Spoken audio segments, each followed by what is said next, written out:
Hey there, T-Birds fans. Ryan Smith here with another edition of the Monday Blues with a player whose last name will probably be a familiar one to those of you up here in the New England area. I'm speaking with Josh Wesley, who just signed his AHL contract with the Thunderbirds earlier this week, checking in with us from his summer home in lovely Park City, Utah. Josh, thanks for taking the time to join us, and I hope you're able to bring some of that nice, non-humid air out this way in a couple of weeks. Oh, thanks for having me. I know it's can't beat the no humidity, but I'm excited to be in Massachusetts soon. Yeah, it's no secret, and anybody who has followed your career or your father's, they're very aware of the lineage that comes with the Wesley family in hockey circles. Your dad skated in the second most games in Carolina Hurricanes history, was one of the oldest first-time winners of the Stanley Cup. I think he had played, 17 years before he won his first Stanley Cup in 2006.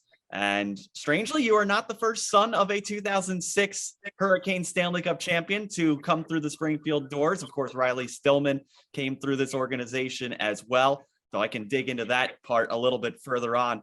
But for fans in this area, you now are joining an organization for the second time in your career where your dad has been involved on the player development side of things. So my question to you is, this summer when you were a free agent and St. Louis was looking like it could be a possibility and that Springfield was looking like it could be a fit for you, how much of that factor was made better by the fact that your dad has such close ties to the Blues organization? And kind of what was your reaction when it came to fruition that this is where you were going to be?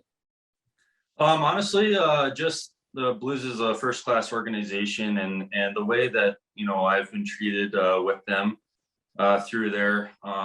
Obviously, it's my dad's there, and can't help that, but at the same time, it's the effort that I can put in, and at the same time, I thought I had a great year last year, and right away during exit meetings, there was already a little bit of talk that they would like me back. So I mean, honestly, like I said, the way that they've been that they've treated me, and just like how I've seen myself personally developing, and it's nice to, obviously, like growing up watching my dad and everything, but I think that we're pretty kind of sometimes in a way different players. I can be more like shutdown. He was more of a shutdown later in his career, but he definitely brought some offense early on in his career. And that's kind of something that I'm implementing in my game. And that's kind of, what we're all kind of like pushing for a little bit is, jump up in the rush and, get up in your face type of hockey. And that's kind of how I've kind of made my staple, and just, hard to play against. And so, from the other like team's interest and everything, it was great. But at the same time, like it's hard to say no to the Blues. Talking with Josh Wesley here on the Monday Blues presented by MassMutual. And Josh, I wanted to ask you, you kind of touched upon how you felt really good about your game last season, which I can't help but think that had to be a challenge in its own right, playing a season that didn't have a tangible end game goal from a team perspective. So where were you able to pull that motivation and that drive in a year that was unlike any that any of us have ever seen? Yeah, honestly, I think really what it comes down to is, you're playing for your teammates, you're playing for, the staff and the organization, and that's an honor in itself. And I'm not gonna lie, it was tough without playing with fans in the building, and just the little tiny like details in the game where you're not hearing a little bit of chatter in the crowd, or you make a big hit or whatever. But honestly, like win those big hits and win those big goals, and little tiny plays, like your teammates had to be kind of like your cheerleaders on the bench. And it was a different kind of like wake up call, saying like, hey, you know what, like I think that it brought us closer together. And when you're playing for each other, I think that that's what brings out the most success. And when you're like I said, playing for your staff organization as well. And that's kind of what got you up like every single game is, you're playing for your best friends, and, all 20, 25 guys that are with you cheering you on. I hear you on that, but I also can't help but detect in that response that it'll be just a little exciting to have the roar of crowds back in the building. And you've had a chance to play in some pretty raucous venues at both the ECHL and AHL level. And Springfield, you come here as a member of Charlotte, and we've seen the Charlotte crowds, what they're like. How exciting is it to have that become reality again? Yeah, it's super exciting.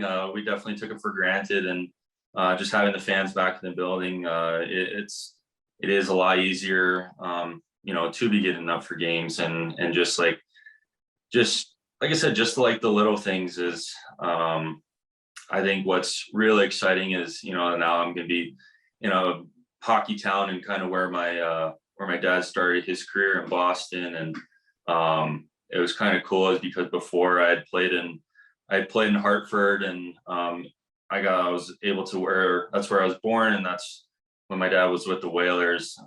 He wore number 20, and then so I was able to, when I was with the Wolfpack, I was able to wear number 20, and I think that was pretty special to me. But yeah, Charlotte, like, I think it's definitely grown in hockey, and I grew up there in North Carolina, in the Raleigh area, and so it's kind of exciting actually to be able to be a part of like a big hockey town that I'm definitely looking forward to that for sure. I imagine you have quite a few childhood friends, and I mentioned Riley Stillman as being one of them. And when I actually talked to him a year or two ago about experiences of being a kid when he saw his dad lift the Stanley Cup in Carolina and in Tampa, I'll ask you the same thing. You and Riley both were young kids witnessing your fathers reach the pinnacles of their careers. And I'm sure the seed was probably planted in your head that this is what I want to do someday. But when you see, and in your dad's case, seeing him play for so many years of your life and working so hard tooth and nail to get that ultimate goal, how much more inspiration did that give you at that time? And what are some of your fondest memories from that period in your life? Yeah, so every day I wake up for school, and I'd see him probably like 5:30, 5 a.m., 5:30, and he was on the bike before going to practice, and then he'd go to practice and then get on the bike again, and then just the like little kind of details that you could see his motivation is just through the roof. And he was very close, and that was his fourth time being in the Stanley Cup Finals, and so I think that everything happens for a reason, and the fact that I would have been 10 years old at the time, my sister was 13, and my brother was 7, so we all remember it very vividly, and can see it all unfold and happen. And I was bawling that night, is because I knew that how hard that he had worked for it. You could just tell in his face that it was almost like it was so exciting for him that I like just all the emotions kind of came out, and just to finally see him lift the cup. And I was kind of just mesmerized with Carolina, like pretty much everyone like stormed the ice, and we had a lot of like family and everything. So I was right there staring at him when he did it. And it was pretty special, just like in the amount of time that it took him to win the cup. And then first thing that he wanted to do was take it to Camp Lejeune, which is a injured soldiers, and out in North Carolina. And I thought that he just wanted to give back, and we took it to our church, and then we had some ice cream sundaes out of it. But it's pretty cool, just kind of like relive it. I love to do it and just watch the tape every once in a while, and still to this day, every time I hear it, Hurricanes are winning the Stanley Cup, like I get chills, just because I can just see him like jumping right off the bench and just throwing everything, and he's dancing around with Kevin Adams, I believe, and it was very, very special. And Riley grew up with him for a little bit, and we would go out at intermissions, and we'd take a little fork and knife and a little ice cube, and we'd actually like play a little hockey, almost like knee hockey, but it was in the green there, into the wives room. And it's just fun, just kind of growing up with him, skating with him. And, there's been a few kids, like even Casper Kapanen grew up with him and he was with the Hurricanes. So, it's fun to see, like, from a non-hockey town, kind of everything unfold. And like you said, just kind of as soon as they moved to from the Whalers to Carolina, just all the development pretty much, and for them to win the cup, it was super, super special. Yeah, you kind of stepped on the toes of the next thing I was going to ask is was there any food consumed out of the cup? But in your case, I always find this interesting, especially with sons who are in professional hockey whose dads won the Stanley Cup. The old cliche is you're not supposed to touch it until you win it. But when you're the son of a player who won it, did you? Are you not going to reveal that? Well, What's the gray area there? so honestly, I was like I said, I was 10 years old. I had seen it was almost like, in a way, like my dad kind of like passed it on to the whole family and made the whole family felt like we won the Stanley Cup, and just for all the Hurricanes in general. And I was 10 years old, never heard the rule. I actually never even heard of the logo rule of not to step on it, and because the Hurricanes actually didn't have the logo rule. And so, when I was a kid running the locker room, I would, jump all on it. And then when I learned very quickly that, so I was going to different teams, like, hey, you don't step on the logo and stuff. So honestly, now that I think we were just so overjoyed with excitement, and yeah, of course, like I grabbed onto it, and I was just excited for my dad, realistically. And now that kind of when I know that that's what I want, that's kind of when I realized, I was like, okay, like, hey, that was like his time and that was a family time, and then I want my time. And so we've had the cup at our house probably 3 or 4 times after as well. And I'll be honest, I haven't touched it. So I think you get the pass up to a certain age, and then when it becomes a reality that this is something that could be in the future, maybe that's sure. I think we've defined that area there. Yeah, absolutely.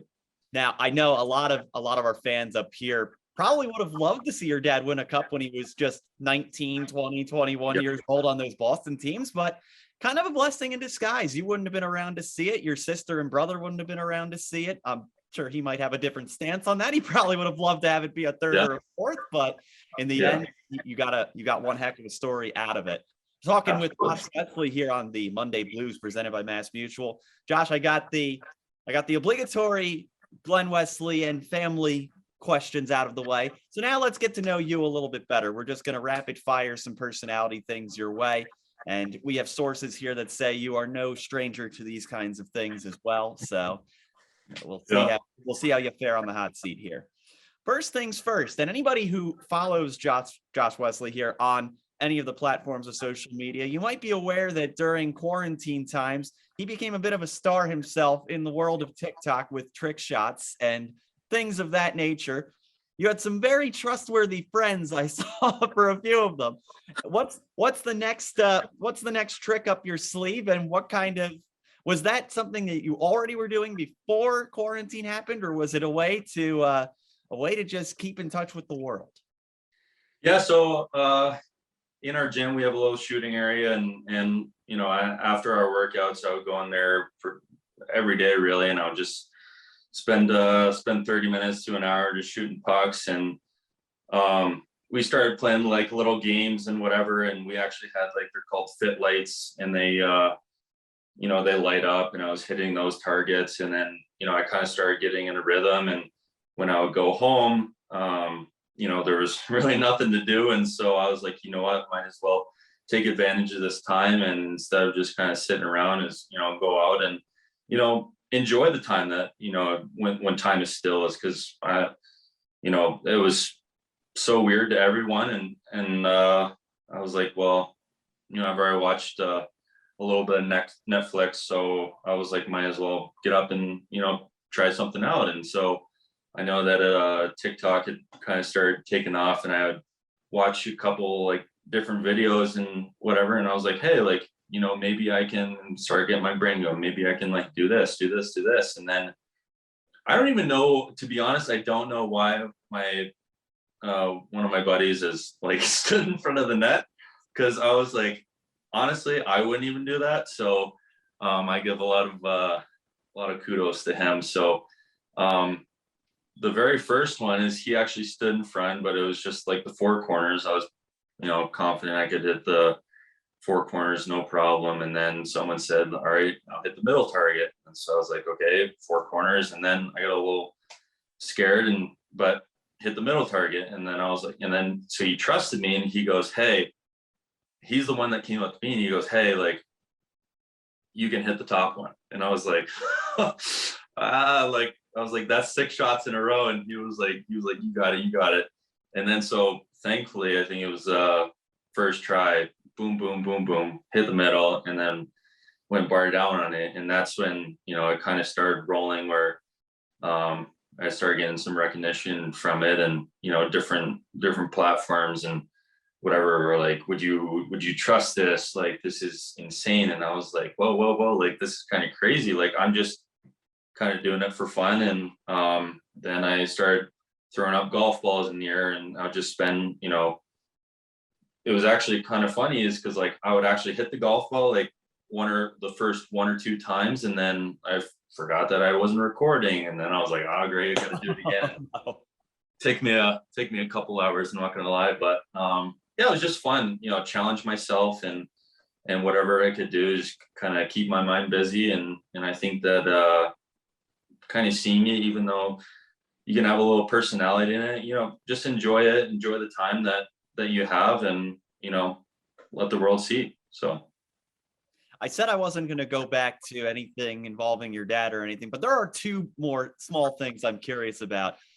Something that the last couple of guys we've had on Monday Blues, they're a little hesitant to answer this one. I think they're lying to me, so you'll have to shed some light on this.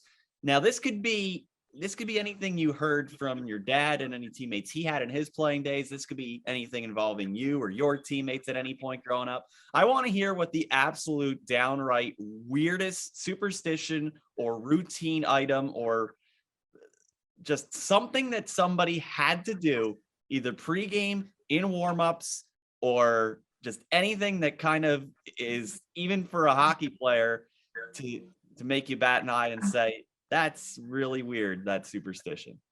Oh, there's plenty of interesting superstitions. So I don't know. I think that the easiest answer is the goalies have super interesting superstitions, but I don't know, like you can't touch their gear, or you can't say the S word to them, or like that's kind of known, but with shutout and all that stuff. But I don't know, like I've seen a few guys just if they want to get a garbage goal, they'll like put their stick in the trash can and then kind of like wipe it around in the trash can. And then if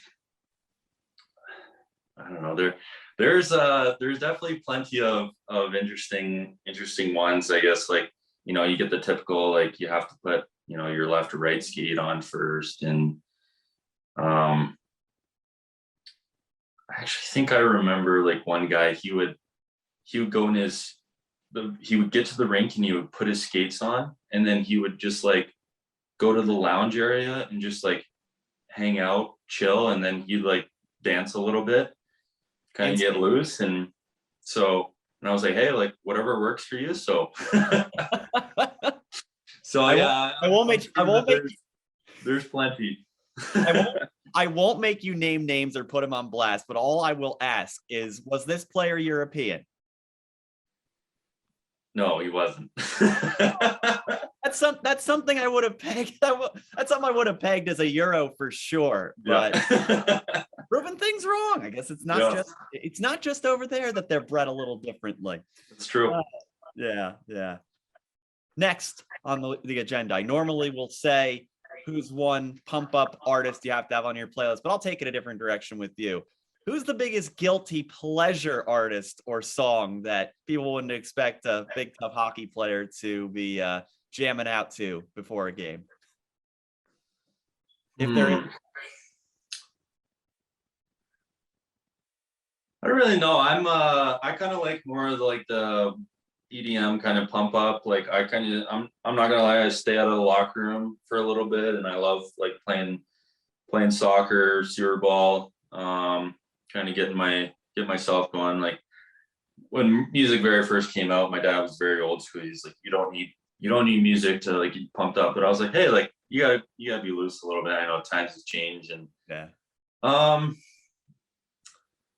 I don't know. There's guys that can like right before a game is like when a song comes on. I don't know if I can name a specific song, but guys will be all singing around or like dancing, and that's kind of like what gets you loose before a game, and that's what like I appreciate. Like if you're kind of like too uptight, like I think that it's tough to get ready for the game, and you gotta be loose, warm up. I know that guys in warm up love to kind of sing and dance around on their skates or whatever. So yeah, I can't pick up like one song, but like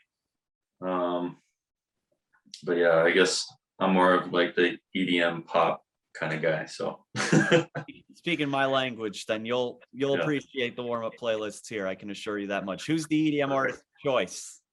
I actually really enjoy Chainsmokers. So that's Oh, yeah. their I appreciate it is because they'll sing and then there's good music, kind of a good beat with a drop, and Yeah. that's kind of who I always my go-to is. Yeah.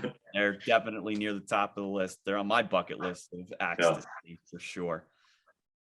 All right. You mentioned before we hopped on this Zoom that you, like most hockey players, are avid golfers in the off season. But I want to, if you're willing to go there, share with me the worst hockey playing golf teammate you've ever seen. Oh, If you want to put him on blast, that is. no, like I went with Andrei Svechnikov and when I was in Carolina, and it was absolutely hilarious. Just like he grabbed it like a hockey stick and tried to like completely like swing at it, and he missed the ball 5 times. And then when he did get contact, I've actually never seen really a ball go backwards, and I was behind him and it almost hit me. So I was like, hey, like if you want to just like drive the cart, like that's that's fine with me. No, like it was a lot of fun. Yeah, there's plenty of guys that are really good golfers and not very good. So Go figure. The guy who can do lacrosse things with a hockey puck and stick as much as he wants with ease, with defenders on him, can't hit a stationary golf ball off a tee. Oh, it's comical. The things you learn, incredible. Yeah. Now we understand that you're not the only one in your household to be a very popular source on social media. I understand there is a wolf dog that had a recent birthday, and I'll be honest, it's a breed of dog I'd never even heard of by the time I went and took a look. But what was the inspiration behind wanting to get a Tamaskin? Is it? Yeah, Tamaskin. So I've always loved wolves. When I was a little baby, I guess my mom would say that I would like anytime I would see a wolf, I'd be like, there's a wolf, woof, woof. So I've always loved them, and that's what was really cool about this breed is it's a German Shepherd, Alaskan Malamute, Siberian Husky mix, and they're actually bred to look like a wolf. And I believe that it started in Finland, and I think that it's one of the newest breeds out there. And so when I kind of come across that, I had looked into like Northern Inuits and Siberian Huskies and Alaskan Malamute, and I was like, or even like wolf hybrids, and I was like, wow, this is kind of like puts everything together. You get the German Shepherd smarts, Husky, I like to be like energetic and kind of take her out, and Alaskan Malamute is you're not going to get the barking and all that stuff. So I was like, it's kind of the best thing, I think, for me. And I absolutely, she's hilarious personality. I think she's about a year and a half now. And so just during quarantine, it was awesome to have her. And just during the shortened season, we didn't know what was going on. My parents was very fortunate that they were able to take her for the 4 months that I was gone. And she's grown up to be 70 pounds now. So little big dog, but has a great big personality as well. And so she's very, very she's timid around the very first kind of like little meet and greet, but after that she's like super, super loving. And but yeah, it's been a blast, and kind of just getting her out and just enjoying the mountains and letting her go. So what you're saying is we have found our spokes pup for our night promotion. I believe so. Yeah, I'm excited to have her down in Massachusetts for sure. More environments for her to see, and she'll certainly love the snow. No question about that. Oh yeah, she loved it. Anything like her ancestors' dog types, then you are set in that. Talking with Josh Wesley here on the Monday Blues presented by MassMutual. And Josh, I'll just ask you one more thing before I let you go, being so gracious with your time for us today. And it's a question that I think is one that's just bred out of curiosity. And the caveat I'll give to this question is you cannot say pro golfer. That's always the caveat I give. If you were not to follow in your dad's footsteps and pursue your career in pro hockey, what is it that you would want to be involved with? And really, this could be a question of what do you hope to get involved with when your playing days are done down the road? Well, I don't know if you're saying that I can't say pro golfer, but I do. I know it's tempting. I know, but my dad actually used to lean over my crib when I was a baby, and he'd say, "Daddy caddy, daddy caddy." So he's always taking me the range, and we have some really good matches. Who wins them? We'll actually go back and forth, but recently he's stepped up his game, and I'm done giving him strokes. So so we're playing straight up now, and it's even now. So I don't know, like I enjoy working with kids, and I think that either, I don't know, it's kind of be more like adventurous, and I don't know if it's like working with nonprofit or working kind of like more as a tour guide, like around the world, and or even just being a coach with hockey. And I love the like I said, I like working with kids, and developing their game in hockey as well. And so there's kind of a lot of different options, and I've thought about them, but at the same time, I don't try to think about them too much. So, but yeah, like I will go back to the answer of like, I absolutely love golf. So please tell me at the very least, when you're playing against your dad, please tell me he's not using the excuse of, "Oh, I've reached the age where I can play forward." He's not there yet, right? Oh, he can bomb the ball. Like there you go. he's still hitting at 300, but we're in altitude here, so the ball soars. We're 7,000 elevation, so an easy drive is 300, and I hit mine the other day like 330 to 350, but sometimes it's a little bit too far. But it's he'll say like, "Oh, I might be getting older," but it's not about the drive, it's about the arrive. So that's what has always stuck with me. Kepka and DeChambeau have to be looking to the Wesley family for more tips on getting that extra 15 yards, not the other way around. No, yeah. Well, Josh, I want to thank you for taking the time to join us. We've got a sea of fans in this area who absolutely adored your father's play, and based upon what you're bringing to the table, it sounds like there's going to be another Wesley that's going to be a very, very well-loved and very well-respected player in these parts, and we can't wait to see you come the fall. Awesome. Thanks again, Ryan. I'm excited.